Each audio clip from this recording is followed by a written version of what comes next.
Fala, turma! Sejam muito bem-vindos a mais um episódio do iCast com vocês, eu, @André Luiz Lima, para quem quiser me encontrar, para quem não quiser também. E ao meu lado, meu co-host, Gabro Invest, @Gabro Invest, para quem quiser me encontrar e para quem não quiser também. né? Pessoal, hoje a gente tem uma presença ilustre aqui. Voltamos ao nosso estúdio convencional, como vocês podem ver, depois de algum tempo, em São Paulo. E só para casos especiais. É verdade, viu? Convidados especiais aqui. Com a gente hoje, ele que vem fazendo um trabalho muito interessante, muito bacana, muito importante aí na polícia. Seja muito bem-vindo, delegado Aislan. Obrigado pelo convite. Feliz em estar aqui para contribuir e falar um pouco da minha atuação aqui como delegado de polícia aqui em Parnaíba e no Piauí, né? Vem aí de Esperantina. Em fevereiro de 2023, fui convidado para assumir aqui Parnaíba, uma realidade totalmente diferente, né, da que eu vivia em Esperantina, uma cidade mais pacata. Mas consegui aí assumir essa função e reverter o quadro de criminalidade aqui na nossa cidade. Show de bola. E antes da gente continuar esse bate-papo, puxar nossa sardinha para os patrocinadores aí, em nome de Dona Banana, presente em 14 estados brasileiros, sai daqui de Parnaíba e daqui é distribuído em 14 estados brasileiros hoje. Você que não tem acesso à Dona Banana aí na tua região, no mercadinho aí da esquina, ou nas maiores redes de supermercado, você pode comprar pelo nosso site, que vai ficar o QR Code na telinha aí, o diretor vai colocar. Se vira, viu, diretor, para colocar esse QR Code aí. Esqueceu como é que faz isso? Não, mas vai colocar na edição, ele vai colocar aí, ó. Direito é bom. Além disso, também Aratu Pier Lounge, seu ponto de encontro na entrada do Delta do Parnaíba, os melhores passeios. Quem vier para o litoral do Piauí, aproveita para conhecer Aratu Pier Lounge, fazer um passeio no Delta, passeio do pôr do sol, todo sábado saindo de lá. Além disso, feijoada, música ao vivo, enfim. Acompanha toda a programação aí no Instagram deles. E Extreme Veículos, diretamente de Teresina.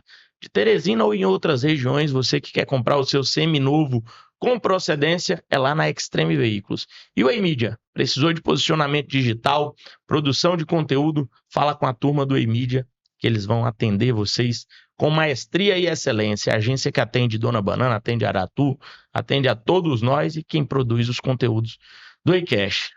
Pronto, feito o jabá? Aislan, você é parnaibano mesmo? A gente começou a bater um papo aqui nos bastidores, né? Quem que é o Aislan? Conta pra galera aí, quem que é o delegado Aislan? Bom, eu nasci aqui em Parnaíba mesmo, né, em 1990, tenho 35 anos, mas com 4 anos eu fui para Brasília, né? E aí fiquei lá um bom tempo, voltei para cá, para Parnaíba em 2012, né, para concluir aí a faculdade e comecei aí a fazer concurso, né? Na verdade, desde Brasília que eu comecei a fazer concurso. Brasília é a terra dos concursos, né? Desde 2007. E aí lá o pessoal vive de concurso, respira concurso, tem local que você vai, passa o dia todinho só estudando, né? Então eu consegui lá pegar esse sentimento, né? Esse hábito. Isso, esse hábito. Na verdade, desde novo, né? Como eu tenho uma origem bastante humilde, né? Já passei necessidade, bastante necessidade. Mas na primeira série do ensino fundamental mesmo, né? No primeiro ano, eu tive assim um insight, né, dentro de mim. Eu acredito que por uma professora minha chamada Pequena, lembro até hoje o apelido dela, mas eu consegui perceber que eu estava situado dentro de uma realidade, dentro de uma pobreza e só ia conseguir reverter aquele quadro a partir dos estudos, né? Então, desde então, eu consegui vencer pelos estudos, né? Sempre me dediquei muito, sempre fui o melhor aluno da turma, né? Apesar de sempre ter estudado em escola pública, mas consegui aí vencer pelo estudo, porque eu sabia que sendo pobre era a única forma que eu ia conseguir vencer na vida. E graças a Deus deu certo. Consegui aí ir para esse mundo dos concursos, né? Tive várias reprovações, como qualquer concurseiro, né? Faz parte da trajetória. É uma coisa que eu falo pro pessoal, que concurso a gente não faz para passar, é até passar. Parece um papo batido, né? Mas é a mais pura realidade. E todo concurseiro, com certeza, pensa dessa forma. Porque quando a gente vai fazendo concurso, a gente vai adquirindo uma carga de conhecimento, né? Então, o que acontece hoje? A maioria das pessoas se frustram na primeira reprovação. Aí deixam de estudar um ano, aí perdem esse conhecimento acumulado, né? E eu não, eu era reprovando e não, me dando só uma semana de folga, né? Porque faz parte também do processo. E já meti outro concurso, aí fiz concurso para Banco do Brasil, Caixa Econômica, Ministério da Saúde, Porque aparecia TRE, FUNAI, qualquer concurso que eu ia fazendo. E aí consegui aí uma das minhas aprovações foi para a Guarda Civil, né, aqui em Parnaíba, em 2012. Fui guarda civil durante 4 anos aqui, já multei muita gente aqui em Parnaíba. Inclusive sempre gostei de atuar nessa área assim policial, né, de fazer valer a lei. De atuar e autuar, né? Exatamente. Na época gostava, conseguimos, né, organizar aquele centro da cidade que era caótico na época de estacionamento em fila dupla, né? Mas foi uma grande aprendizagem para mim, também foi uma das... interessante que, na época, como eu não tinha dinheiro para estudar para concurso, né, o que eu fiz? Eu usei uma metodologia que o pobre tem ao seu dispor, pode ter até hoje, né? Porque a maioria das pessoas compra um cursinho, né, cursinhos caros, tem cursinho presencial ou cursinho online, mas não tinha dinheiro na época. O que eu fiz? Peguei só o edital, verticalizei e estudei pelo Google. O assunto que tinha lá no edital, ia pelo Google e estudava. Ia fazer algumas assinaturas em site de questão, tem algumas questões que disponibilizam 10 questões de graça, né? Então ia fazendo e consegui passar em terceiro lugar na época, né? Mesmo usando essa metodologia não tradicional, mas consegui aí. Foi uma grande base financeira para mim poder estudar para Polícia Penal, que foi meu segundo concurso, né? E em 2018 consegui passar para delegado, né? Que era um cargo que eu almejava depois de Polícia Penal, apesar de nunca querer ser polícia, né? Mas o pobre tem que ir agarrando as oportunidades que ia surgindo, né? E eu fui fazendo concurso e o que deu certo foi polícia. Graças a Deus, me considero hoje um delegado vocacionado, amo o que eu faço, estou feliz com a profissão que eu exerço. E passei também na época para delegado Goiás, né? E aí foi uma das grandes dúvidas da minha vida, né? Porque Goiás foi um estado que eu já morei, que eu amo de paixão, né? E o Piauí, que é a minha terra. E aí eu passei aqui, em segundo lugar e lá em 37º. E a diferença de salário de R$2.000, né? Lá pagava R$2.000 a mais. Aí fiquei nessa grande dúvida, mas graças a Deus fiz uma decisão acertada, né? Escolhi o meu estado e consegui parar na minha cidade em pouco tempo de atuação. Ficar perto da família aqui, né? Parnaíba tem essa, como a gente tá falando, essa vantagem de qualidade de vida. Isso, melhor qualidade de vida assim do Piauí, né? Não tem igual a questão de trânsito, deixa a desejar ainda um pouco a saúde, né? No nosso município, mas já melhorou bastante de uns anos para cá. Mas sem dúvida, Parnaíba é a melhor cidade do Piauí, né? Tanto questão mesmo turística. A gente tem aqui acesso ao Delta do Parnaíba, Jericoacoara bem aqui, a Serra, então a gente tem uma localização extremamente privilegiada. Bem posicionados. Bem. Tanto pro lado bom quanto pro lado ruim, né? Que é o crime. Pronto, é onde a gente ia até comentar, né? Você falou que a princípio foi lotado em Esperantina e saiu de lá, sentiu bastante diferença de lá para cá. Né? Você tem percebido esse aumento na criminalidade aqui em Parnaíba de alguns anos para cá? Não, a gente conseguiu reverter, na verdade, né? Em Esperantina, foi minha primeira lotação. Lá não tinha facção, né, até então, acredito que até hoje não tenha, mas lá tinha também uma fórmula de sucesso, né, para a gente ter conseguido reverter a criminalidade esperantina foi a atuação integrada da Polícia Civil e Polícia Militar, que no Piauí, em algumas cidades ainda é um pouco balanceada, né, e sem essa integração, Polícia Civil, Polícia Militar, Ministério Público e Judiciário, se não tiver essa integração, se algum desses mecanismos, né, da persecução penal não funcionar, infelizmente a criminalidade predomina. E lá a gente teve uma atuação muito forte, né. Tinha lá um grande amigo meu, o Tenente Madislan, né, que inclusive foi meu instrutor na Guarda Civil. Então, desde quando eu cheguei lá, ele já me apoiou e falou: Islan, a gente tem que prender esse grupo, prender lá um pessoal lá que dava muito trabalho, que não posso nem falar, porque eu já falei uma vez da etnia deles e eles entenderam que era uma frase generalizada, tive até que me retratar, né? Mas era um grupo que aprontava muito lá e a gente conseguiu prender todo mundo, né? Esperantina hoje é uma cidade tranquila, ficou quase um ano sem homicídio.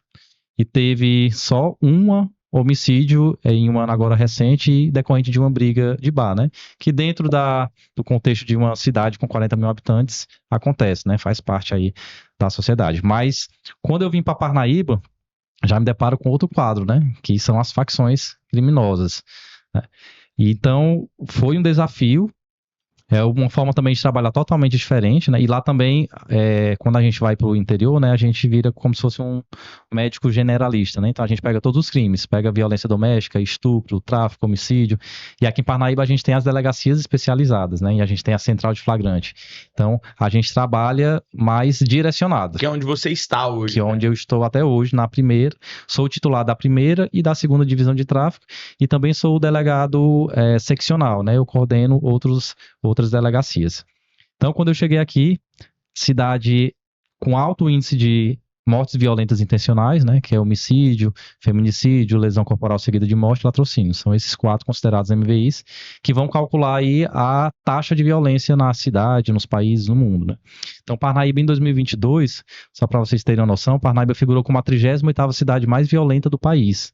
É a única cidade no Piauí a figurar nesse ranking, né? Mas em números relativos, né? Tipo assim, percentual da população. O percentual é feito um cálculo, né? O número de mortes vezes a quantidade de habitantes dividido por 100 mil. Então, você consegue chegar num coeficiente proporcional aí de mortes em relação à população.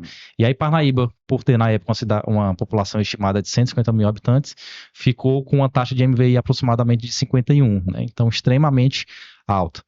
E aí, na época, foi aproximadamente 81 homicídios. E hoje, a gente está com apenas 24 homicídios. Né? Então, de 81 para 2022 e 24 para 2025. E dentro desses 24 MVIs, né, a gente teve o caso dos envenenamentos, né, que foi uma situação extremamente excepcional, triste, lamentável, mas foi um caso excepcional, que foram 6 mortes. Né? E dentro desse número a gente ainda teve 6 mortes por intervenção policial. Ou seja, a bandidagem trocou tiro com a polícia levou a melhor, graças a Deus, e conseguiu neutralizar os indivíduos. Então a gente tem 12 mortes aí que são consideradas atípicas a nível de segurança pública. Então Parnaíba, graças ao trabalho aí da integração das forças de segurança, a gente conseguiu reverter esse quadro de criminalidade. Bacana. Desse todo tempo de atuação, assim, qual foi o crime ou a operação que ficou mais marcada na tua carreira? Normalmente são os casos que a gente quase morre, né? Os casos de maior periculosidade, que há troca de tiro, né? Que a gente sente um pouco aquela da sensação de que a adrenalina, né? Sobe, o tiro comendo, e você sente aquele, eu vou morrer aqui. Será se eu tô no lugar certo? Será se eu escolhi a profissão correta? Mas teve dois casos, na verdade. O primeiro foi uma prisão de um cigano lá na cidade de Barras, né? A cidade também, na época, estava extremamente perigosa. Ele já tinha 5 mandados de prisão. Ninguém conseguia prender ele porque ele se homiziava no meio do mato, né? Dormia fora da casa, colocava vários cachorros perto dele para poder, quando a polícia se aproximasse, avisar ele. Então, extremamente perigoso. Sempre reagia também, né? E muito meticuloso assim. E aí ele inventou de começar a fazer assaltos lá em Esperantino. Aí eu falei, rapaz, eu vou atrás desse cara. Nem que seja lá em Barras, à noite, eu vou. E aí a gente conseguiu a localização de um dos assaltantes dele, né? Porque na verdade ele coordenava um grupo de assaltantes, e aí ele dava arma de fogo, a moto, eles iam fazer a parada na cidade, voltavam e entregavam os objetos do roubo para esse indivíduo, esse cigano.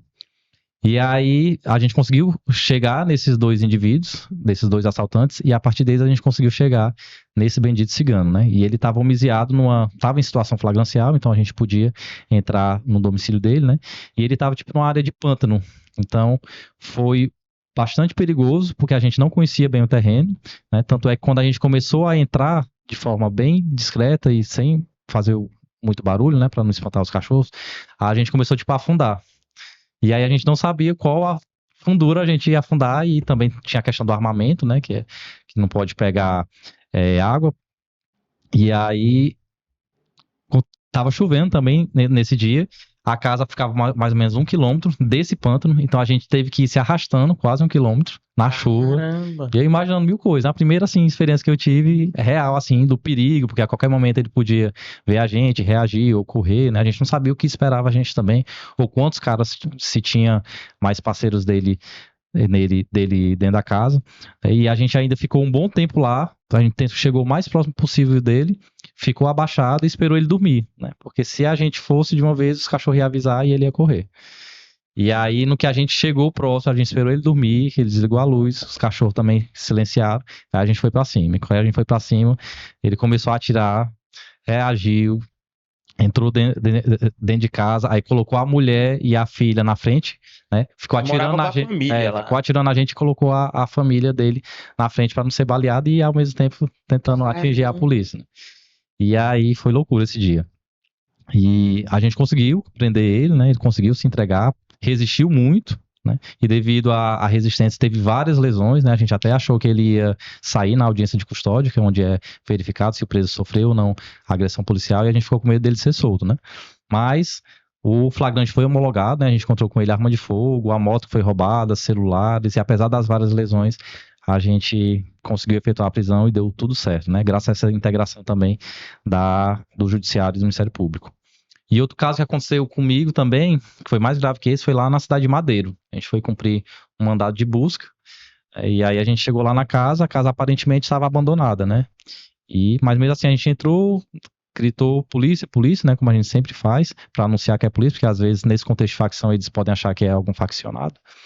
E aí a gente gritou polícia, polícia, polícia, e nada, né? Aí a gente entrou na casa e achou que não tinha ninguém. E aí quando de repente, quando a gente entrou próximo do quarto, tava o tenente Madislan, esse meu amigo, tava na frente, eu tava atrás, e aí começou o tiro. Foi essa recente agora, que eu acho que tiveram as filmagens que o criminoso até... Não, aquela é com o delegado Charles. Sim. Essa já tem uns 2 anos, foi na cidade de Madeiro. A cidade de pistoleiro, né? Inclusive o pai desse autor que tava disparando a gente é pistoleiro, tem mandado de prisão em aberto no Pará. E aí na hora que a gente entrou próximo desse quarto, aí o tiro começou a comer. E aí a gente não sabia de onde, porque a porta tava, todas as portas fechadas. E no primeiro tiro, o tenente Madislan, ele foi atingido aqui no braço, né? E aí varou aqui para as costas, quase acerta a região da coluna, né? E acertou também uma artéria dele, então ele perdeu muito sangue. A gente teve que retrair imediatamente da casa, né? E aí, na saída da casa, ele se auto-aplicou o torniquete, que foi imprescindível para ele sobreviver, porque senão ele ia perder muito sangue, ia ter um choque hipovolêmico.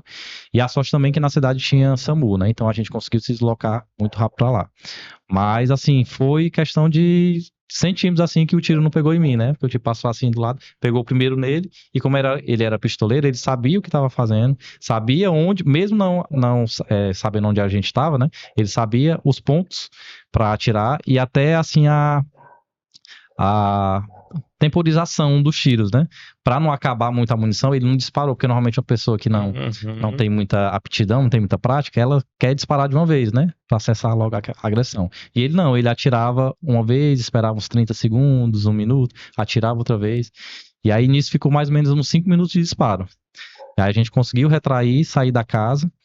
E aí a gente conseguiu se abrigar, o tenente Madislan também, e conseguimos sair lá do local, né? E aí esse indivíduo se entregou 2 dias depois, né? De perseguição na mata, provavelmente com medo de morrer com troca de tiro na polícia, se entregou. Mas esses foram os 2 episódios assim que mais assim marcaram, que realmente a gente correu o perigo de vida, né? Aislan, vocês consideram um delegado fora do padrão, no sentido de que você expõe ali a rotina nas redes sociais, né? As músicas, elas já viraram ali meio que uma marca própria sua na hora que você posta as operações, coloca as músicas ali. Você vê que isso te traz uma notoriedade justamente por essa quebra de padrão, porque normalmente a galera, principalmente mais de antigamente aí, imagina, né, tem a imagem da polícia, o arquétipo da polícia, normalmente aquele cara mais sério, sem muita exposição, e você não, pegou a internet e utilizou isso aí como ferramenta também. Sim, na verdade eu nunca busquei assim notoriedade, né? Eu era até meio tímido, não tinha nem o Instagram de delegado, mas eu percebi que hoje a rede social, principalmente o Instagram, né, é uma grande ferramenta que auxilia qualquer profissional, né, a divulgar o seu produto. E o nosso produto é a segurança pública, né? Mostrar para a população que a gente está trabalhando, que a população piauiense tem delegados, oficiais investigadores atuantes, e a partir disso a gente tem, principalmente aqui em Parnaíba, a Polícia Civil trabalhava realmente muito, né, só que não divulgava o seu trabalho. E o que isso acontecia? O que isso causava, né? A população não denunciava muito, porque eu vou denunciar, mas a polícia não trabalha. A população não via que a polícia estava trabalhando. E aí o que a gente começou a fazer aqui em 2023, e é uma diretriz da própria Secretaria de Segurança Pública, né? A gente percebe hoje que tem muitos delegados aí atuantes nas redes sociais. A gente percebeu que o número de denúncias anônimas aumentou assim 5 vezes mais, né?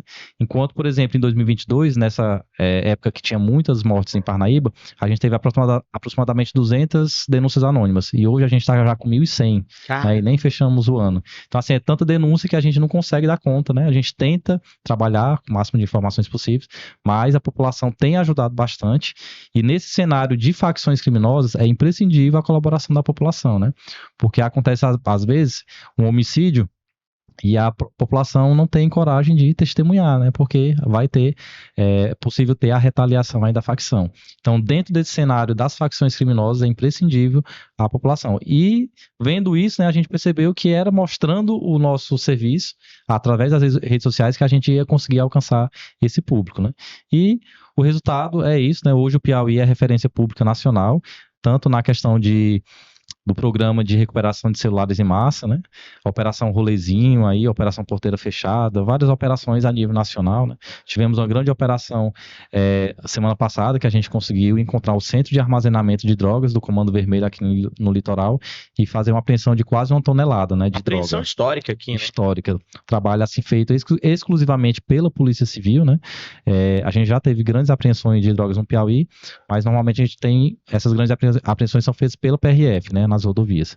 Agora esse trabalho exclusivamente da Polícia Civil de investigação, que começou lá em 2023, quando eu cheguei, a partir de uma célula do Comando Vermelho ali na região do Dom Rufino, né? Então a gente conseguiu investigar esse grupo, conseguiu chegar nesse distribuidor intermediário que ia nesse local para poder distribuir essa droga aqui e conseguimos prender ele em 2024, né? Só que ele foi solto e voltou a distribuir droga agora nesse ano de 2025. E a gente conseguiu localizar, né, verificar que ele se utilizava de 4 carros para poder distribuir aqui, e a partir disso conseguimos fazer o acompanhamento dele e chegar nesse centro de distribuição, né, onde tinha mais ou menos 1 tonelada de droga, a maioria cocaína. Parte da droga estava enterrada em tambores, distribuídas em um terreno de 25 hectares, muito grande. Caramba. Mas a gente conseguiu, graças a outra ferramenta importantíssima que a gente adquiriu esse ano, que é o Rick, nosso cachorro, nosso K9, excelente policial, né? Então todo crédito também a ele, né? Esse bom resultado, porque imagine encontrar um tambor em um terreno de 25 hectares, um agulho no palheiro, né? E a gente conseguiu encontrar 6 desses tambores, né? Então a droga aí avaliada em aproximadamente 60 milhões de reais, um prejuízo gigante aí para o Comando Vermelho. Caramba. Você falou aí a respeito desse camarada que foi preso em 2024 e foi solto novamente. Você acha que o sistema judiciário brasileiro ele é muito falha aí com relação a isso? A polícia prende, quando dá 2, 3 dias o cara já tá solto de novo. Não é nem o sistema judiciário, são as nossas leis, né? Os nossos deputados, aqueles que a gente escolhe para nos representar lá no Senado, no Congresso Nacional, na Câmara dos Deputados, e que não fazem uma legislação assim que realmente tem uma punição efetiva, né? Então, os juízes eles apenas fazem aplicar o que está na lei. Por exemplo, essa questão de monitoração eletrônica, né? As tornozeleiras. Hoje em dia a gente está vendo muito traficante, muito faccionado saindo nas audiências de custódia ou saindo do próprio sistema penitenciário com a tornozeleira eletrônica. Sendo que o traficante ele vende droga dentro de casa. O faccionado, ele consegue comandar dentro de casa, ele consegue ter acesso ao celular, onde quer que ele esteja, ele vai conseguir exercer o papel ali de liderança dentro da facção. Então, do que adianta uma tornozeleira eletrônica em um indivíduo desse? Absolutamente nada, né? Então, aí por isso que a gente precisa de representantes, né, que entendam o sistema de segurança pública e a efetividade dessa punibilidade, né? A gente teve agora uma alteração recente, né? Dos últimos 20 anos, eu acho que esse foi o único pacote que saiu aí que é realmente a favor da sociedade, né? Que vai agora obrigar os juízes a rever certas decisões. Quando for soltar o indivíduo, eles vão ter alguns critérios que estão lá no Código de Processo Penal agora, alteração 2 semanas atrás, e eles vão ter que considerar esses quesitos. Então, por exemplo, se o indivíduo já tem uma reiteração delitiva, né? Ou seja, se ele já tem várias outras passagens criminais, o juiz ele vai ficar mais amarrado. É claro que tem o livre convencimento motivado do juiz, mas ele vai ficar mais amarrado a deixar aquele indivíduo preso, né? Porque hoje o que acontece? A polícia prende muito, né? A população carcerária aí quase que triplicou nos últimos anos devido à atuação aí da Polícia Civil.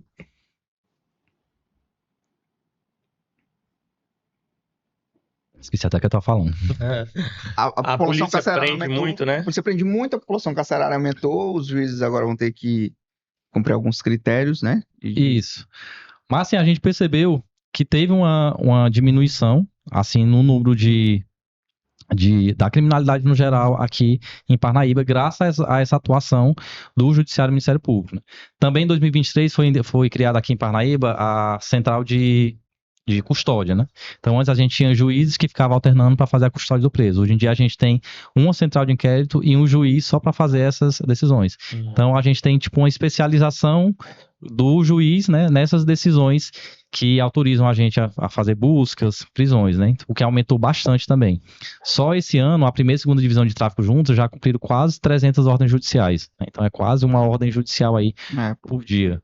Muita busca e muita prisão realizada aí nos últimos anos. A Draco, então, nem se fala. É um ritmo aí incessante, né? Uma equipe fantástica aí de Teresina com atuação em todo o estado. E vocês se reuniram todas nessa operação em específico, vocês fizeram essa apreensão aí de quase 1 tonelada de droga. Foram várias delegacias que se reuniram para agir juntos aí nessa operação, Aislan? Como é que funcionou isso aí? Isso, a gente chegou nesse centro de armazenamento, né? A gente já tinha essa informação da localização, inclusive a gente utilizou várias técnicas de investigação. Teve investigação bancária, investigação fiscal, campana, monitoramento desses alvos, acompanhamento, uso de drones, né? Então, a gente tinha informação desse local, só que a gente estava esperando também o melhor momento para ir nesse local, para pegar o local abastecido, né? Que a polícia, divisão de tráfico, trabalha muito assim. A gente sabe que está acontecendo o tráfico ali, mas aquele momento não é oportuno para a gente diligenciar, né? Para a gente cumprir uma busca, uma prisão. Então, a gente esperou o momento certo. E o momento certo foi na quarta-feira passada, né? Que a gente conseguiu fazer a prisão de um indivíduo que tinha 3 quilos de cocaína dentro do carro. Então a gente já imaginou, se ele tá com essa cocaína dentro do carro, é porque o local lá tá abastecido, né? E a gente conseguiu chegar no distribuidor desse cara que tinha 3 quilos de droga. Aí a gente chegou numa segunda casa que tinha 47 quilos de droga. Então a gente imaginou, se tem 3 quilos lá, 47 aqui, é porque o local tá abastecido. E aí o delegado Charles estava aqui a gente deflagrou uma operação na terça-feira contra o PCC, principalmente ali na região da ilha, né? E aí o Charles já estava aqui, e aí o Charles, embora lá diligenciar, né? A gente não sabia se ia encontrar. A gente também tinha uma certa dúvida, né, se realmente era um centro de armazenamento, porque quando você via a casa não tinha segurança nenhuma, não tinha muro, não tinha câmera, não tinha segurança nenhuma, casa simples, né, totalmente improvável de ter Fora 60 de milhões. Suspeita, né? Fora de qualquer suspeita, né. Então a gente foi assim mesmo, foi um tiro no escuro, né, mas assim quando a gente entrou na casa, a gente já viu, na verdade a gente nem entrou na casa, tinha umas frestas e a gente conseguiu, pelas frestas, identificar já que tinha uma prensa hidráulica, né? A gente já conseguiu ver também vários pacotes já de cocaína, né? Muita substância diluente que eles usam para poder multiplicar a cocaína, a pasta base, né? Então eles misturam várias substâncias, dentre elas a lidocaína. Então tinha muita lidocaína lá. E aí a gente conseguiu visualizar. E aí quando a gente visualizou já a droga, né? A gente já chutou a porta já e pro sucesso da Era mais operação, né? Um depósito, era um laboratório, né? Era um centro de armazenamento e laboratório onde eles misturavam, né?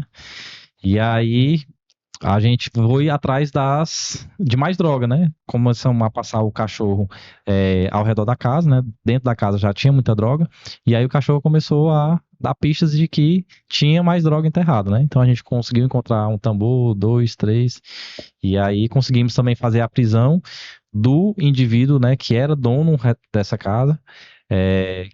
A gente sabe que a droga não é dele, deixei bem claro isso em algumas entrevistas, mas assim, o crime de tráfico de drogas ele tem 18 verbos nucleares. O que isso quer dizer? Que o crime de tráfico pode ser cometido de várias formas. Então aquele que importa, exporta, remete, tem depósito, guarda, fabrica, vende, tudo pratica tráfico. Não precisa praticar os 18 verbos, apenas um já é suscetível, né, de tipificação do crime de tráfico. Então ele foi preso na modalidade tem depósito e guardar, né, que a gente conseguiu provar que a casa era dele. E ele já estava guardando, né, esse ilícito aí há pelo menos 3 anos, segundo ele. Interessante.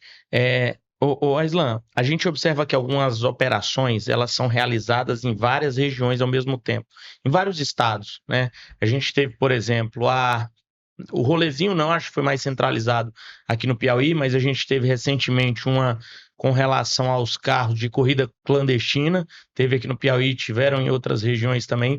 Essas ações, elas são coordenadas por uma instância federal ou são as entidades estaduais que se organizam? Ó, vamos fazer agora a operação também dos jogos de azar, das plataformas. A gente observou vários influenciadores nível Brasil sendo investigados com relação a isso. Elas são ordenadas por uma instância federal ou não? Vários estados se unem para discutir Não, isso daí. Normalmente é um trabalho integrado da própria Polícia Civil dos estados, né? Então, quando a gente tem uma operação aqui tem alvos de fora, então a gente entra em contato com o delegado, né, com a delegacia daquele estado para poder fazer de forma integrada. Até porque alguns crimes são de competência da Polícia Civil, né, e outros de competência da Polícia Federal. Então, os crimes que são que a Polícia Federal tem atribuição, a gente não pode investigar, né? Outra operação também que está em alta é a operação aí contra os colombianos, né, que estavam aqui em Parnaíba fazendo agiotagem, né? O crime de agiotagem em si é de atribuição da Polícia Federal. A Polícia Civil não pode investigar.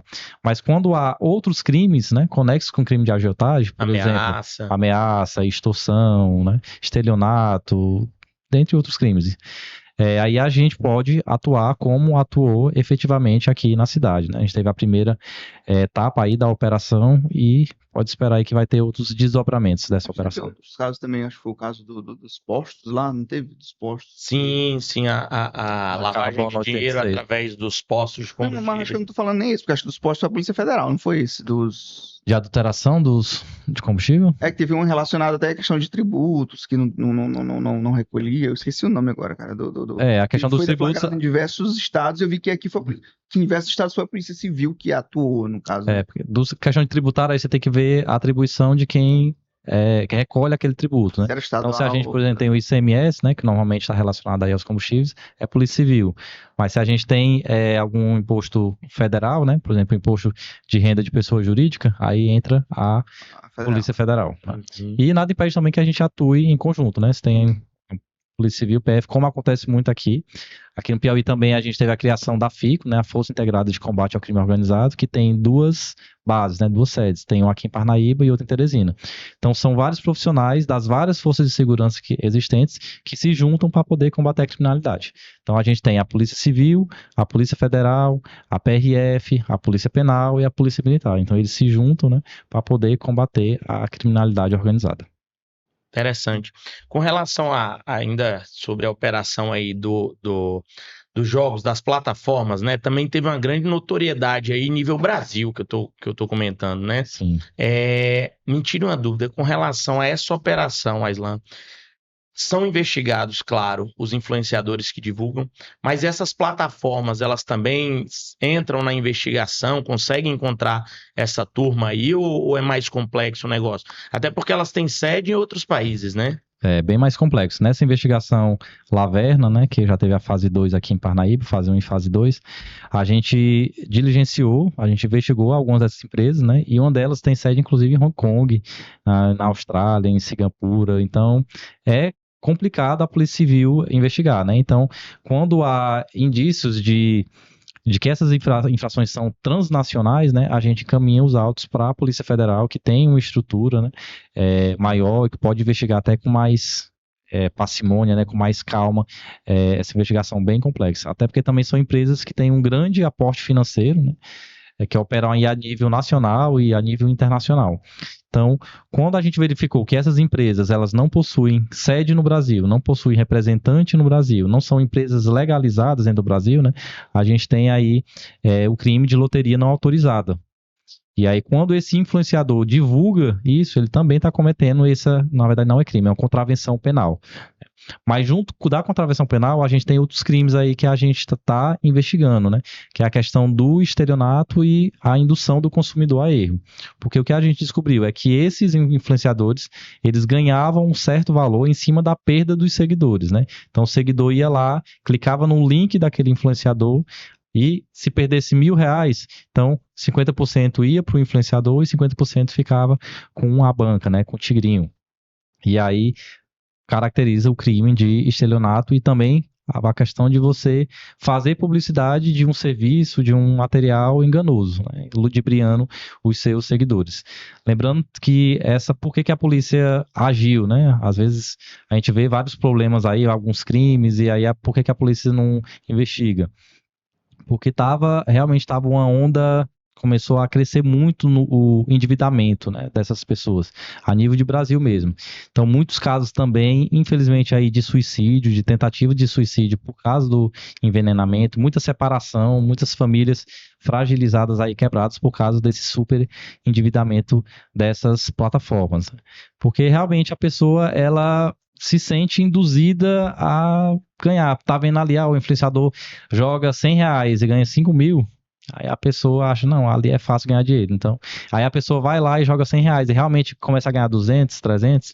Só que com isso ela vai aumentando as apostas e quando aumenta as apostas, aí que vem realmente o golpe, né? A pessoa perde tudo. Então começa a se endividar, começa a pedir dinheiro à agiota, também muitos casos de agiotagem para poder jogar o tigrinho, começa a vender coisas dentro de casa, moto, carro.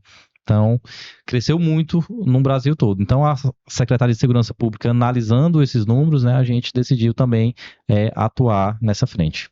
O caso deles lá, então, o crime ou a tipificação seria, então, o estelionato, você falou, né? Por eles ganhar metade da A pena. contravenção penal de loteria não autorizada, o estelionato, crime contra o consumidor e a questão de lavagem de dinheiro, né? Porque a partir do momento que você ganha dinheiro com uma contravenção penal, seja o jogo do bicho, loteria não autorizada, e você começa a lavar esse dinheiro, dando um aspecto de ilícito, né? Comprando imóveis, investindo, também caracteriza o crime de lavagem de dinheiro. Entendi. É porque se a gente parar para pensar, vamos colocar assim, os efeitos periféricos, né, ali nas bordas, questão de endividamento, vício, se a gente muita coisa legal leva a isso. Vamos supor, tipo, eu conheci uma pessoa que todo dia ela gastava 150, R$200 na lotérica, normal. Então, o que eu tô querendo dizer assim, os efeitos periféricos, eu tô dizendo, endividamento, agiotagem vem outros efeitos. É por isso que eu questionei, tipo, qual é o crime, no caso, seria, então, são esses, né, que você falou, loteria não autorizada. Loteria não autorizada, estelionato, lavagem e crime contra o consumidor. Então é muita coisa. É muita coisa, entra bastante coisa aí. A Isla nunca recebeu proposta, não? Você que tem uma visibilidade alta lá, nunca recebeu, não? Pra você divulgar a plataforma? Não, todo mundo recebe, é só ir lá no seu Instagram, lá normalmente fica nos ocultos, né? Aparece lá e aí ganha os fáceis, né? Eu ganho R$1.000 por dia, ganho R$2.000 por dia.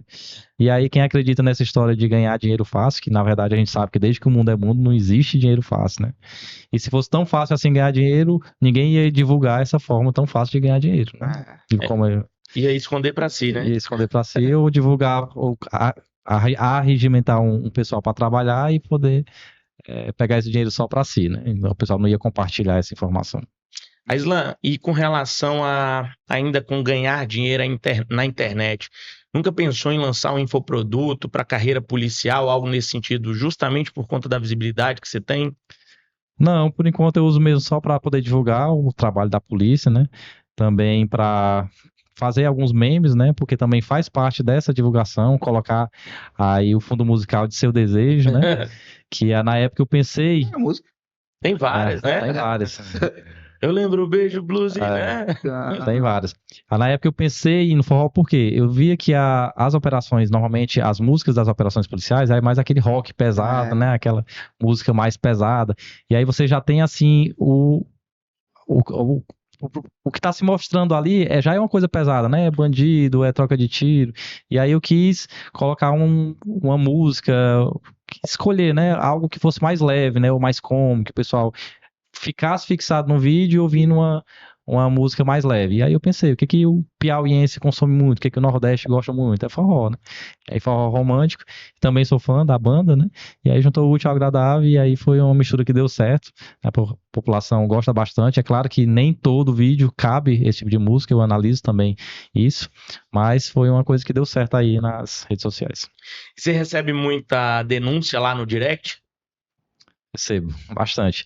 A gente, na verdade, tem um link lá no meu Instagram, né, que o pessoal denuncia, e aí é totalmente anônimo, né, algumas pessoas preferem o anonimato de 100%, né, então nesse link que tá lá no meu Instagram, a pessoa tem essa segurança de ser 100% anônimo, mas nada impede também que a pessoa me chame lá e denuncie, né, lembrando que a denúncia é 100% sigilosa, fica apenas comigo, então se a pessoa se Sentiu à sente, vontade, se sente né? assim, insegura, ele vai passar para alguém? Não, as informações ali são trabalhadas extremamente sigilosas, a gente não junta no processo, no procedimento.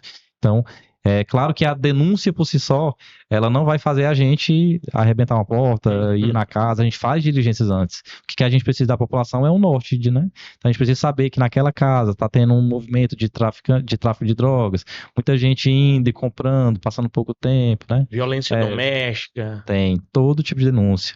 Também contra os animais, né? Violência contra os animais, tem bastante. Mas a maioria hoje das denúncias é relacionada aí ao tráfico de drogas. Entendi. Aproveitar aqui nosso pequeno intervalo para fazer um jabá de novo aqui para os nossos parceiros e patrocinadores. Mas, não sei se você já conhece, essa bebida ela é produzida aqui em Parnaíba, tá? Essa daqui você pode ficar tranquilo que não tem metanol, viu? É dentro da dentro da legalidade. Essa daqui é presente para você, todo mundo que vem aqui no Waycash, leva ela para casa. Essa daí é para você botar lá na sua prateleira. Pronto. Não sei se você bebe ou receber um convidado lá. A caipirinha com ela é sensacional, Dona Banana, limão e gelo. Faz parte da recuperação psicológica do policial. Show de bola. Vamos tocar nesse assunto final de aí semana também. Massa. Então, Dona Banana, presente em 14 estados brasileiros. Você que não tem aí na sua região, acesse o site, vai estar o link para vocês na descrição, mas é fácil, www.bebadonabanana.com.br. Lá, inclusive, tá rolando promoção, tá? Acima de R$200, o frete é grátis para você. Esses dias a gente recebeu bastante demanda, bastante pedido lá no site. Muita gente, principalmente de São Paulo, a galera do Sul, gosta demais. Acho que o friozinho para aquecer com a cachaça é bom demais. E Aratu Pier Lounge, não esquece. Veio para cá para o Piauí, vai conhecer o Delta do Parnaíba. A entrada do Delta, a porta de entrada do Delta, você precisa ir lá, uma gastronomia incrível, um espaço sensacional. Somos suspeitos para falar, né, Gabriel? Então, passa lá, vai lá visitar a gente também. Extreme Veículos, sua loja de veículos novos e seminovos lá em Teresina, e também manda para todo lugar aí. Você que quer o seu novo e seminovo de procedência, fala com a galera da Extreme. E o Media, massa. Aí nós falamos sobre a questão até interessante que você falou, né, da recuperação psicológica da polícia. Cara, como é que fica a cabeça de vocês, principalmente em grandes operações como essa, e principalmente pelo fato da gente observar, a mídia botou muito aí em alta agora, essa questão das ameaças que vocês sofrem, né? Porque assim, é igual você falou, a Parnaíba é um interior. Então não existe essa preocupação, às vezes, tanto pela exposição na rede social, ou às vezes você está em um restaurante, alguma coisa com alguém, e aí você encontra com algum investigado seu na mesa do lado, alguma coisa nesse sentido, ou já acostumei com isso aí já. Na verdade, a gente acostuma, né? Essa questão das ameaças, né? Eu coloquei me preparei psicologicamente antes mesmo de entrar para a polícia. Eu sabia que ia ser uma consequência direta do meu trabalho. Quando a gente tem um policial atuante, uma hora ou outra você vai sofrer ameaça, uma hora ou outra você vai para a corregedoria, né? Porque o pessoal quer prejudicar você de certa forma quando você começa a fazer certos inimigos, né? Que eles veem por isso. Alguns investigados meus acreditam até que eu tenho algo pessoal contra eles, porque eu investigo uma vez, peço busca, aí vou lá e encontro droga. Aí o cara vai preso, solta, volta a traficar. Aí eu vou de novo, prendo ele e encontro droga. E aí ele acha que é algo pessoal contra ele, mas não é. Contra a droga, né? É contra a droga, é contra o crime. Então, se você já foi investigado, se você já foi alvo de busca, foi preso, teve a oportunidade de sair em liberdade, e se você voltar a delinquir, você vai ser preso de novo, 1, 2, 3, 4 vezes, quantas vezes forem necessárias. Então não se preocupe que não é nada, vezes, né? Não se preocupe que não é nada pessoal, tá? Mas se você tiver envolvimento no mundo do crime, uma hora ou outra a polícia vai chegar. Então, se você teve essa oportunidade de estar em liberdade, de estar com tornozeleira, aproveite e saia do mundo do crime, se desvincule, porque uma hora ou outra você vai voltar. E quanto mais vezes você voltar, mais tempo você vai ficar lá, né? Porque uma hora até o nosso sistema legal e judiciário cansa e você vai ficar um tempinho lá. Mas não é nada pessoal. E depois dessas grandes operações, né? Sempre o policial, ele nessa operação da semana passada, né, a gente fica com um nível de adrenalina muito alto, né, o cansaço mental e físico vem forte. A gente passou 3 dias nessa região procurando droga, cavando, pegando muito sol. E não tem horário, né? Não tem horário. No primeiro dia a gente sofreu mais porque a gente foi sem preparo, então a gente não levou água, não levou comida, e aí a fome bateu, os mosquitos por cima, mas aí no segundo, terceiro dia a gente já foi mais preparado, né? Mas no final do terceiro dia a equipe estava extremamente cansada, né? Tanto que a gente teve que passar aí quase 24 horas para poder se recuperar. E o simples fato de permanecer no local, ele já gera um desconforto, né? Porque você não sabe o que pode aparecer ali. Sim, a gente também tem o risco de confronto, né? Porque era uma grande quantidade de droga, a qualquer momento eles podiam se organizar para poder ir lá, tomar a droga, ter um confronto, né? Então fica aquele nível de adrenalina, tanto desse confronto, desse possível confronto, quanto daquela expectativa de achar mais droga, né? Quando a gente entrou lá na casa, inclusive, a adrenalina subiu, a gente viu aquele tanto de droga, né? Nunca tinha visto um laboratório mesmo de droga real, né, na nossa frente. A nossa oficial investigadora, muito animada, já gritou. Na hora que ela viu a droga, ela já gritou: é droga, porra!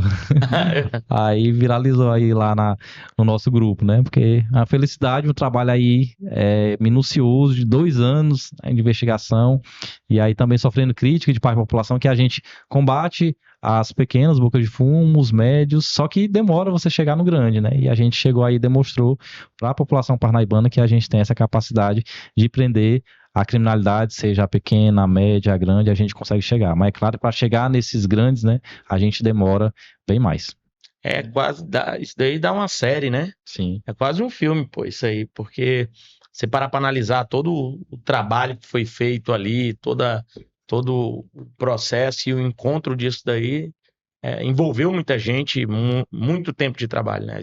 Sim, foram muitas buscas, acredito que mais de umas 50 buscas mais ou menos realizadas, né? A gente juntando documentos, comprovantes bancários, teve bastante interceptação telefônica e telemática, né? Hoje em dia a gente trabalha bastante com isso. Investigação bancária também. Um desses alvos, né, lá do Ronfino, ele movimentou 1 milhão em um ano, assim, né? E sem renda lícita. Então a gente já chamou bastante a atenção, ele foi indiciado por lavagem de dinheiro, inclusive foi condenado. Então, trabalho extremamente minucioso, deu muito trabalho, o inquérito ficou aí aproximadamente 5.000 páginas, né? Aí a gente conseguiu prender esse indivíduo, só que nos crimes, assim, como o tráfico, apesar de ser um crime de uma repercussão social extremamente negativa, é um crime sem violência ou grave ameaça, né? Então há uma certa benevolência da legislação e dos juízes em conceder liberdade para esses indivíduos quando eles são primários. Então, normalmente, quando ele é primário, ele é solto. O que aconteceu com esse nosso investigado, né? A gente conseguiu chegar na casa dele, chamou a atenção também que tinha muita anotação de tráfico de drogas, valores muito altos, né? Então os valores de 10 mil, 16 mil, 20 mil, né? O que destoa da realidade dos pequenos traficantes, né? Que normalmente é R$50, R$200, 300, e ele lá era acima de 10 mil, 20 mil, 30 mil, era o médio distribuidor, então já chamou a atenção. Então a gente também conseguiu pegar na casa 16 mil em dinheiro trocado e um carro adulterado, que inclusive era de um defensor público lá do Ceará, tinha 3 meses o carro roubado e adulterado, né? E a adulteração foi tão bem feita que nem a perícia conseguiu revelar o chassi e o motor original. A gente conseguiu, através de outra forma, identificar o carro. Mas aí esse indivíduo foi preso, mas com pouco tempo saiu aí do sistema penitenciário, né? Não passou nem um ano preso. E aí voltou a delinquir, né? Infelizmente a gente tem o Piauí, o Brasil como um todo, né, não tem um índice de ressocialização alto, né? Então normalmente os indivíduos que estão presos, quando eles saem, voltam a delinquir, até por uma questão mesmo da própria sociedade, né, que criminaliza uma segunda vez, a pessoa não quer contratar um ex-presidiário e aí a pessoa se sente aí quase que na obrigação de entrar para o mundo do crime, né? Mas a gente sabe que a realidade não é essa, a gente sabe que tem outros meios, né, para você conseguir voltar. A própria Secretaria tem trabalhado isso, a gente tem um setor dentro da Secretaria de Segurança Pública e dentro da Secretaria de Justiça para poder ressocializar esse preso. Hoje em dia também o governo trabalha com empresas parceiras, né? Então há um certo benefícios fiscais para empresas que contratam essas pessoas que têm saído do sistema penitenciário. Interessante, não sabia disso aí, né? Então quer dizer que a empresa ela tem um benefício ali tributário na hora da contratação de uma pessoa para ressocializar ela. Sim, inclusive Minas Gerais é referência. Minas Gerais hoje em dia é uma das referências em ressocialização. Só Lá, que levanta um debate muito grande, né? Se parar pra pensar, tipo, ó, tá aqui o cara que é desempregado, tem a família, nunca fez nada de errado. Aí tem outro que tá, levanta o debate. Pô, o Estado tá ajudando ele a contratar aquele em vez de contratar o... Gera um discurso, né? Gera um debate. Aí, ao mesmo tempo, se você não dá contrata, uma atividade disso, ele vai para o mundo do crime. Exato. Né? Mas, assim, você tem várias políticas públicas que tem que trabalhar com todos esses pontos. Aislan, você acha que o quadro da polícia hoje no Piauí ela é satisfatório ou precisa de mais gente aí, de mais mão de obra? Não, tá bem aquém aí do necessário, né? A gente Estrutura. A estrutura tá boa. Temos muita viatura. Hoje em dia também a gente trabalha bastante com sequestro de bens, né? Sequestro de imóveis, que também foi uma novidade que a gente plantou aqui em Parnaíba. Então, se o indivíduo utiliza daquela casa para cometer o tráfico de droga de forma reiterada, a gente vai lá e sequestra a casa. Em alguns casos a gente também pede o uso provisório daquela casa. Então, hoje em dia a gente tem casa que era utilizada em atividades ilícitas e hoje está sendo utilizada pela Polícia Civil, né? A gente também tem muitos carros, né? Televisões, dentre outros objetos. Então a gente tem causado esse grande prejuízo financeiro aí para os criminosos. Mas no caso desse uso da casa, é para depósito, para várias coisas, pode ser depósito. Hoje em dia o nosso núcleo de inteligência da Polícia Civil aqui no litoral funciona numa dessas casas, ali no Reis Veloso.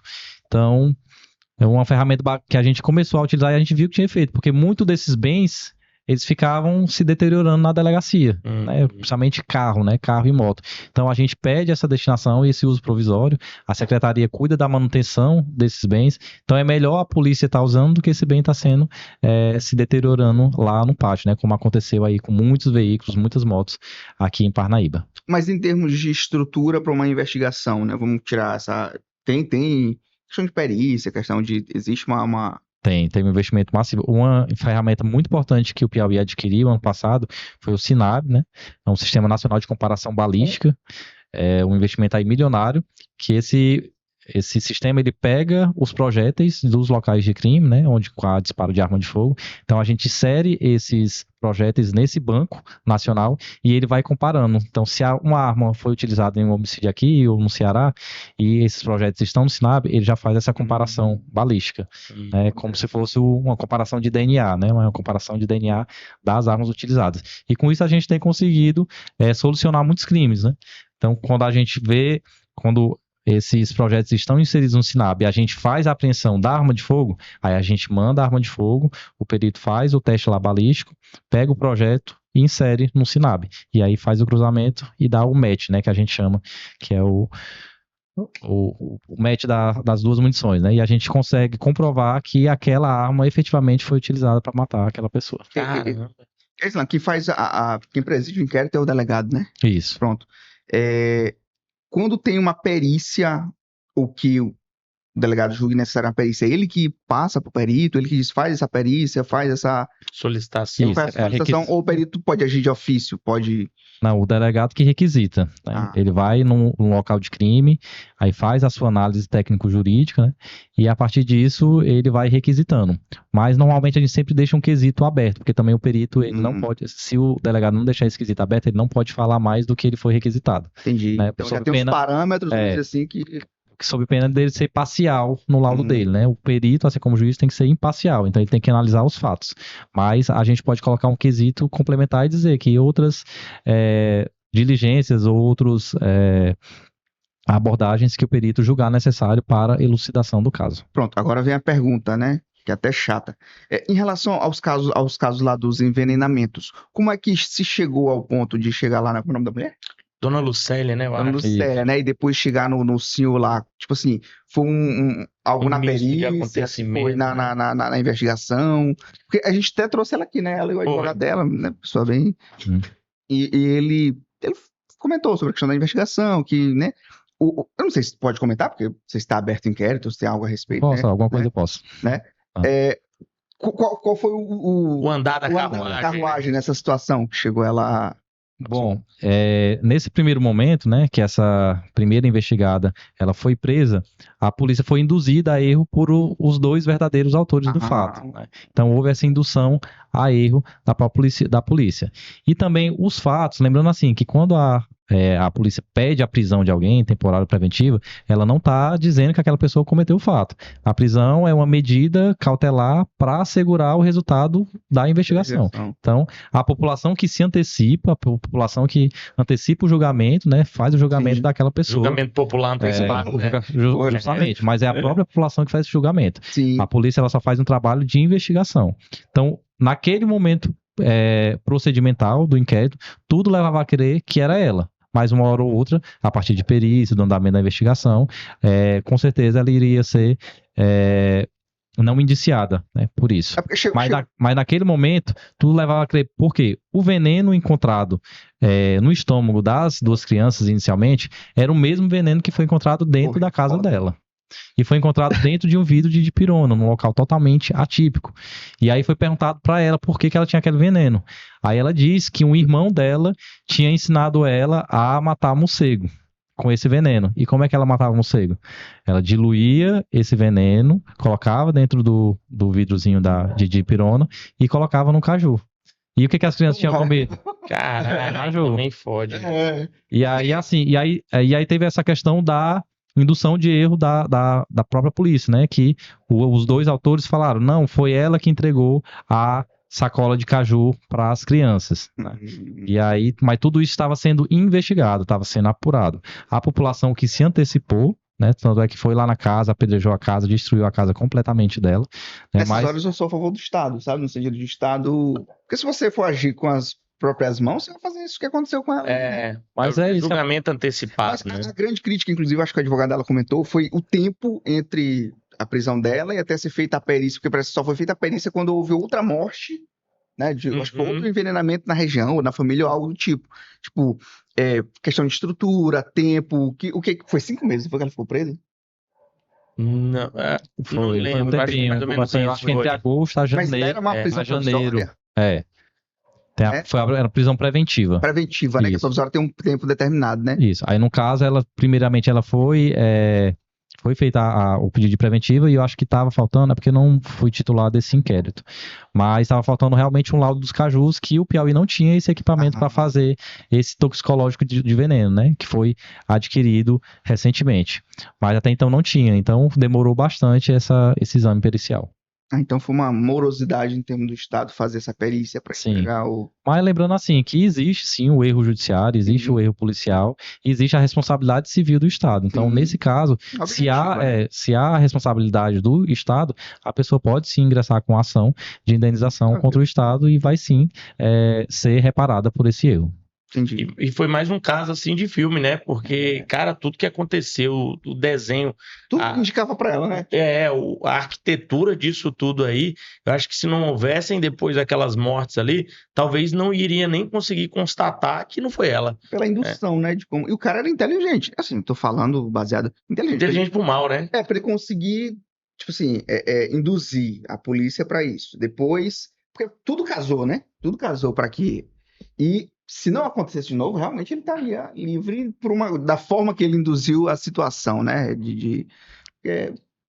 Como falou, tem a questão dos erros processuais, erro judiciário, né? Mas paciência. Agora é bola pra frente. Tá seguindo ainda o inquérito? Não, né? Foi feita a denúncia dele, né? Já vai ter o júri, né? Inclusive um grande, acho que um dos maiores júris que vai ter aqui em Parnaíba, que vale a pena assistir, que vai ser realmente um debate caloroso aí entre o Ministério Público, né, que é a acusação, e a defesa. Porque foi um caso que realmente chocou não só Parnaíba, né? O Piauí, foi o Brasil, né? Foi pro Fantástico e tudo, foi... E era engraçado que a galera lá de Brasília mandava pra mim, olha aí, você viu isso que aconteceu na sua cidade? Eu, claro, pô, tá todo mundo falando sobre... Se tu aí em Brasília viu, imagina quem tá aqui. Sim. Mas, Lan, vamos tocar em outro assunto delicado aqui, cara, que é com relação ao metanol, né? Eu, como produtor de cachaça, eu e o Gabriel aqui, a gente sentiu um pouquinho... Os cachaceiros. Cachaceiros, literalmente. A gente sentiu um pouquinho o baque. Esse balanço no nosso barco aí, né? Porque, querendo ou não, a gente acaba isso acaba espelhando na gente, né? O que a primeira solicitação foi que não consuma bebida destilada. E na hora que eu vi aquilo ali, pô, outra Covid, né? Outra pandemia. Como é que se saiu isso aqui no Piauí? Conseguiram encontrar alguma fábrica realmente clandestina? Tiveram alguns casos de intoxicação por metanol aqui, né? Ou, na verdade, não lembro se era suspeita. Alguns eram suspeitos, né? Não chegaram a ser concluídos que eram metanol mesmo? Não, nenhum se confirmou. Teve suspeitas, né? No primeiro caso, inclusive, foi eu que atendi. E aí eu fui no hospital, conversei com a vítima, ela relatou que tinha bebido um gin, né? Comprado em um determinado supermercado aqui na cidade e tinha sentido esses efeitos, né? Mas, ao mesmo tempo, ela disse que talvez tenha ficado impressionado, porque quando ela bebeu, ela viu no Instagram a notícia. A bebida está adulterada, o gin, e aí viu os efeitos lá. E ela acha que ficou pensando, né, naqueles efeitos e aquilo se refletiu no próprio corpo. Bebeu foi demais, né? E aí, mas não se confirmou nenhum caso de metanol. Houve investigação, alguma coisa do tipo, com relação à busca de alguma fábrica clandestina? Nem notícia a respeito Houve disso. uma diligência, né, feita de forma velada, porque a gente também tem que trabalhar com bastante cautela, porque pode causar um prejuízo financeiro a um supermercado, a uma rede, a um pequeno supermercado. Ao produtor. Então, foi feito com bastante cuidado, foi uma diligência feita com o PROCON, né, então não precisou de uma ordem judicial. Os estabelecimentos estão sujeitos à fiscalização do PROCON. Foram apreendidas algumas garrafas, mas nenhuma foi detectada essa substância. Existe alguma comunicação nacional? Pode até não ser oficial, mas, por exemplo, os delegados aqui do Piauí com os delegados do Maranhão e de São Paulo, que existe uma comunicação, aconteceu isso, fiquem atentos que pode acontecer aí também. No caso do metanol, por exemplo, existe algum... Não, num policial não, mas na saúde sim, né? Existem as notificações compulsórias, os médicos são obrigados a notificar os casos de intoxicação com metanol. A Secretaria de Saúde Estadual, ela consolida esses dados a nível estadual e envia para o nacional, para o Ministério da Saúde. Foi algo que realmente, a gente inclusive estava em São Paulo, foi interessante isso daí, porque... A gente até levou, né? Sempre que a gente vai a alguns eventos de negócio, a gente leva a bebida, e aí quando chegamos lá numa mentoria do G4, e aí a gente levou cachaça pra galera servir lá no coquetel e tal. A princípio, o chefe lá do buffet foi super receptivo, colocou a bebida pra gelar, e aí quando foi na hora do coffee lá, o pessoal, André, chamaram pra conversar, é porque nossa diretoria pediu pra vetar aí servir a tua cachaça por conta dessa crise do metanol, que justamente em São Paulo tava no ápice, né? Foi bem em cima aí. E aí a gente ficou meio assim, pô, mas depois a gente viu que inclusive o caso deu uma abafada, ninguém comenta, ninguém tá porque na verdade mais. eles não estavam adulterando diretamente os destilados com metanol, né? Era com o etanol vendido na bomba de combustível, que esse etanol já estava sendo adulterado pelo metanol. Então foi uma contaminação aí. Que, tipo assim, foi 2 vezes adulterada a bebida. As facções que já adulteravam os postos, elas tiveram que remanejar para outro lugar esse que já foi adulterado para poder não ter prejuízo. Não sei se isso é bem assim o que aconteceu. Sim, lembrando que essa fiscalização ela tem que ser feita, né? Às vezes a população reclama desses órgãos de fiscalização, do PROCON, mas Ministério da Agricultura. É uma fiscalização, aí diz que o governo está querendo prejudicar o empresário, né, os pequenos produtores, mas é uma fiscalização extremamente necessária. Até porque já igual você falou, já é uma questão de saúde pública, né? Exato. Isso aí me levanta agora uma outra questão, né? Talvez tu acha, porque assim, se tu parar pra pensar, a gente teve a operação lá na Faria Lima, teve a operação dos postos, tu acha que a gente já vive um narco-estado em que as facções estão tão fortes que ela tá entremeada em diversos setores da sociedade, de forma que tu não sabe exatamente o que é. Esse cara é traficante ou ele é um banqueiro? Ele é traficante ou ele é um empresário no ramo de... Tu acha que a gente já vive um narco-estado ou ainda tem jeito de a gente conseguir segurar? Infelizmente, aí a facção, né, a gente... Inclusive, está vendo aí o PCC se infiltrando aí num sistema bancário, empresarial. Teve a operação agora Carbono Oculto 86, né? Que foi desdobramento lá de uma operação lá do Sudeste.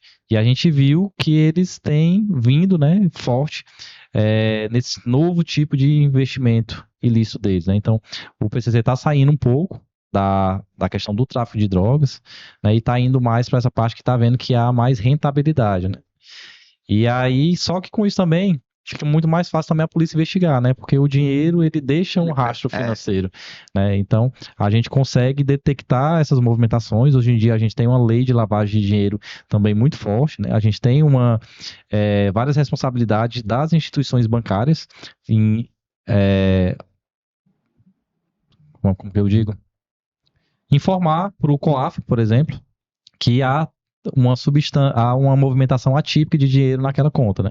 Então, se a gente tem uma empresa que movimenta por mês 10 mil, 15 mil, 10 mil, 20 mil, e de repente ela passa para 500 mil e de repente 1 milhão, então é como se fosse um alerta, né, daquela instituição, aí manda para o COAF e o COAF pode informar para Receita Federal ou Polícia Federal para poder investigar. Então, é um investimento maior da facção, só que também deixa esse rastro, né, financeiro que a polícia consegue detectar. A não ser que chegue a um ponto que eles se limpem completamente, tipo, cara, vamos deixar a droga de lado, vamos ficar aqui só nos investimentos.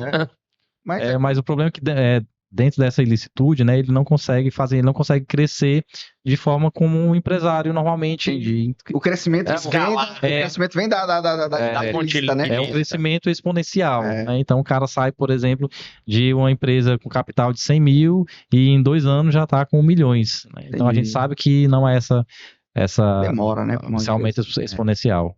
E Aslan, outra pergunta. Eu sou o chato daqui. Já percebeu que minhas perguntas são mais... Tu acompanha todo o processo de quando vocês fazem a denúncia até a sentença? Não. Não, né? Senão a gente se frustra. Pronto. A questão... Tu já ouviu, ou tu já viu lá, por exemplo, quando o advogado vai fazer defesa? Porque assim, a minha questão era sobre a rede social, né? Comentou sobre os memes e tal. Quando tu define o limite entre a publicização, tipo, eu tô fazendo como policial, e a espetacularização, que eu vi uma crítica recente, um advogado fez um pronunciamento e ele trouxe sobre a questão da espetacularização, de não sei o quê. Tu tem essa preocupação em definir, tipo, até para não dar margem para que o advogado lá, na hora que ele vai fazer a peticionar, ou do tipo, ele falar a respeito, ou tu já viu algum advogado peticionar a respeito de, é utilizado rede social para ridicularizar meu cliente, ou algo do tipo?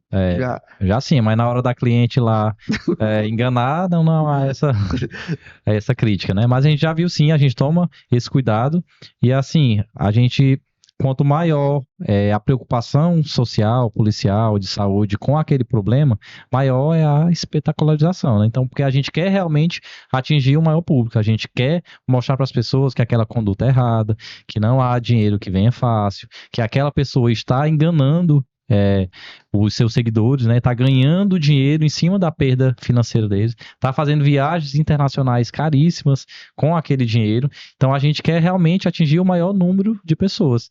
Então realmente não há uma espetacularização, há realmente uma estratégia midiática para atingir o maior público. Né? Então quando a gente faz uma operação, por exemplo, contra o rolezinho, contra o grau, a gente quer atingir um determinado público, a gente quer atingir a juventude. Quando a gente faz uma operação contra o tigrinho, contra rifles ilegais, a gente quer atingir aquele público que está jogando. Então a gente sai de uma faixa etária, né, de 18 para 25 anos e pega de 18 a 70 anos, que todo mundo hoje está jogando, infelizmente. Então há uma estratégia de mídia dentro da própria secretaria. Há um setor de comunicação muito forte, com jornalistas, com metas, eles ficam analisando até o que sai na rede social. Quando há um excesso, eles avisam a gente. Quando há uma postagem que não é adequada, eles avisam a gente tira, né? Ou uma parte de um texto. Então há toda essa preocupação da Secretaria de Segurança Pública.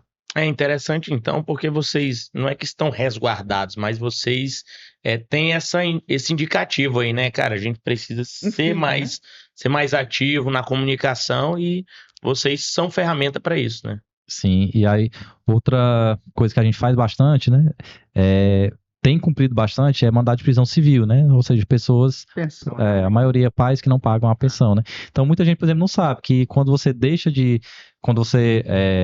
judicializa a pensão, né, ou seja, há um valor determinado que todo mês tem que pagar aquele valor, e quando você atrasa 3 dessas parcelas, você pode ser preso.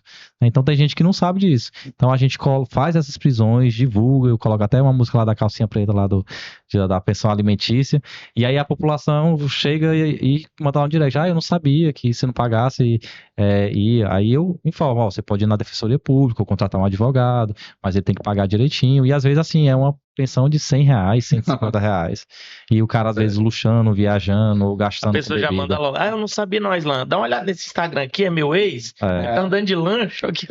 Não, eu falo, eu oriento e falo, quando sair mandado de prisão, pode me mandar que eu vou lá cumprir. Tô aqui pra isso, né? Tô aqui pra isso. Massa. Gabriel, mais alguma pergunta? Não, acho que era isso que a gente tinha pra... Foi bacana o nosso papo aqui, né? É até bacana porque, assim, a gente olha um pouquinho mais do bastidor, o que acontece.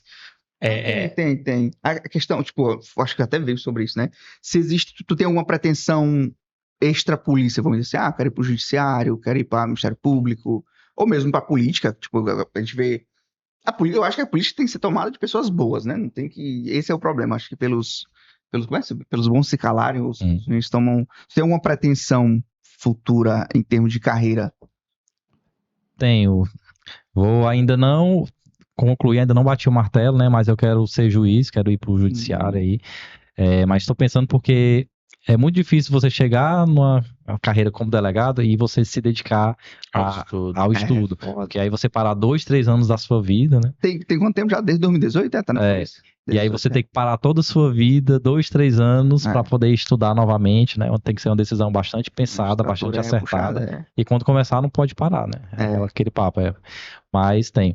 E quanto a essa questão de política, nunca pensei e nem penso por enquanto, mas também pode ser que futuramente, né? Não descarta. Mas eu quero ser mesmo, ir pro judiciário.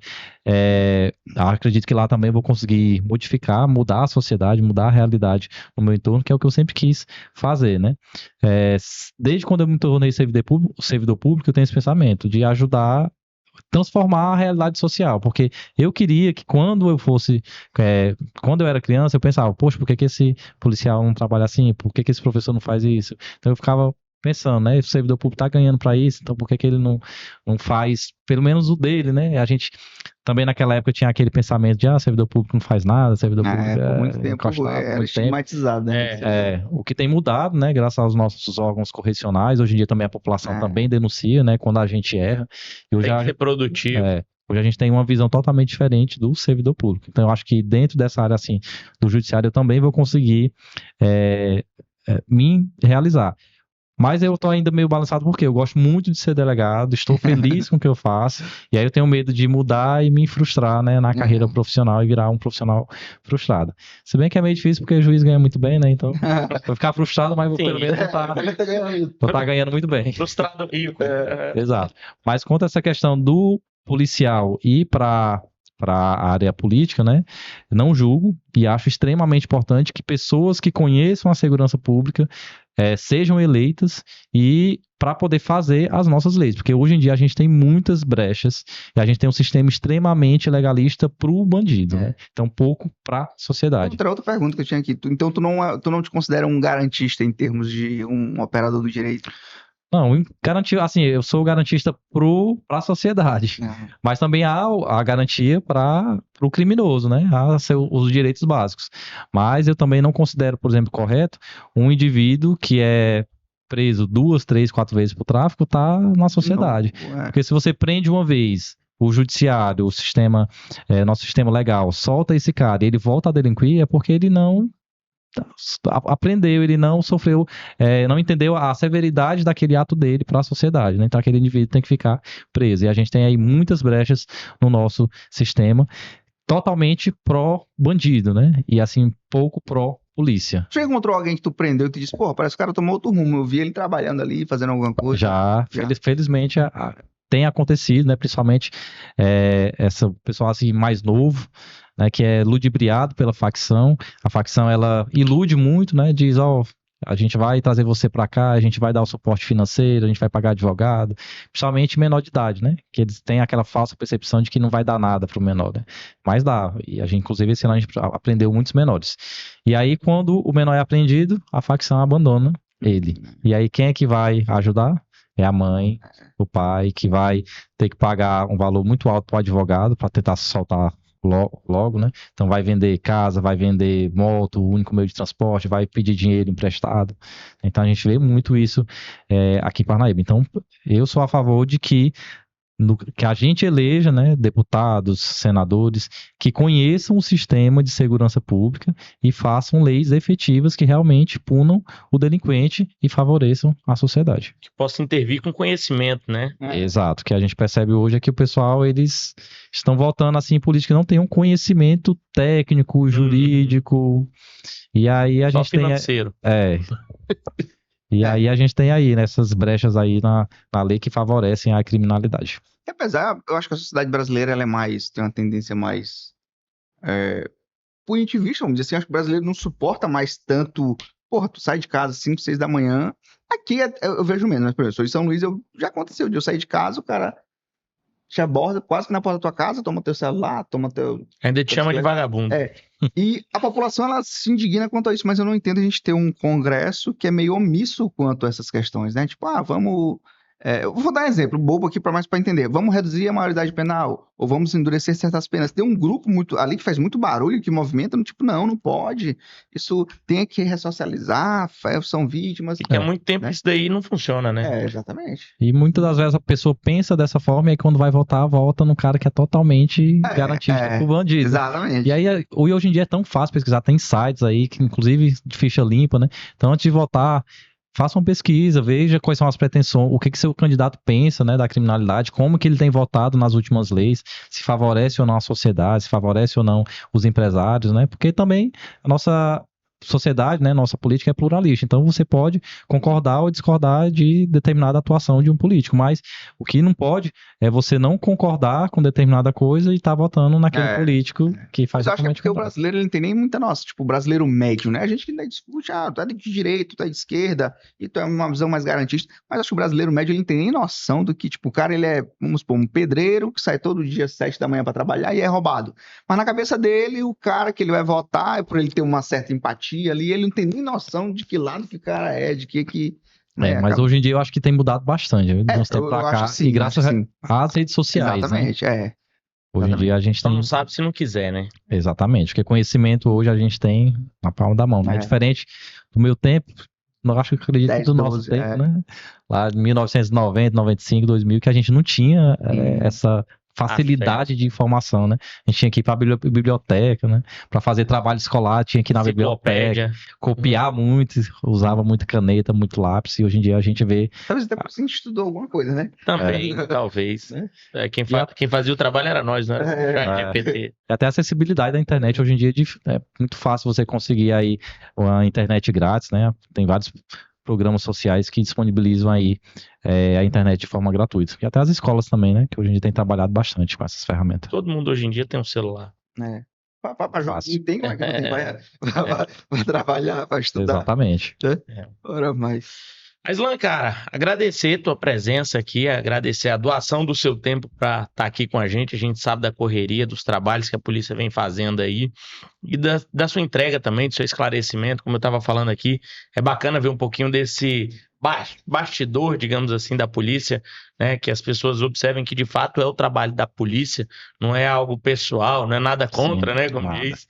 Mas o trabalho contra mesmo só a bandidagem, só os ilícitos. É o trabalho que vem sendo feito. Parabenizar também, cara, não só o seu trabalho, mas o trabalho da Polícia Civil de forma geral, o trabalho que vem fazendo aqui no Piauí, a construção de uma segurança pública, né? Exatamente, para todos nós aí, a gente como cidadãos, a gente como pais, maridos, empresários. Eu não sei nem se o Piauí ficou mais violento, mas ficou mais evidente o trabalho, né? Em termos de... Sim.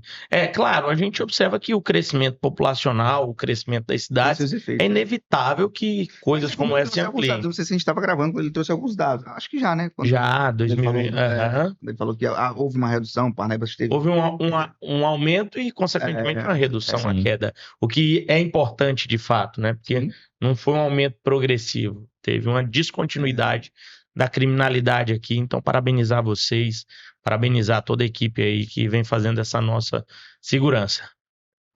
Bom, agradeço aqui o convite e falar, né, um pouco da segurança pública aqui da nossa cidade, falar para a população parnaibana que a Polícia Civil e a Polícia Militar têm trabalhado exaustivamente para poder reduzir esse índice, né?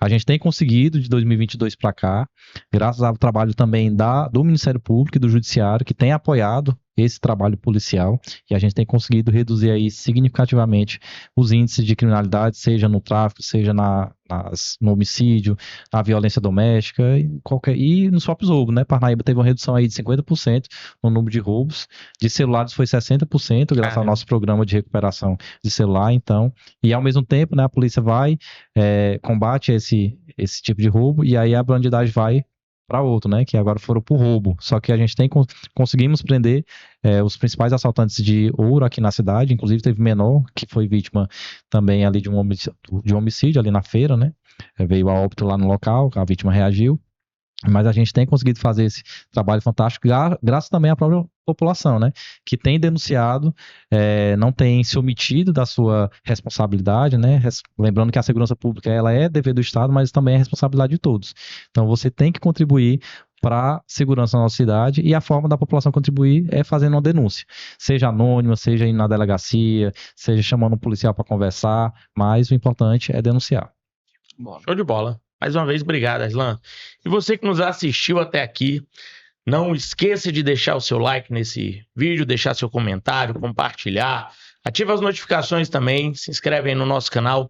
Toda vez que tiver episódio novo, você será notificado para acompanhar os melhores temas aqui com a gente do iCast.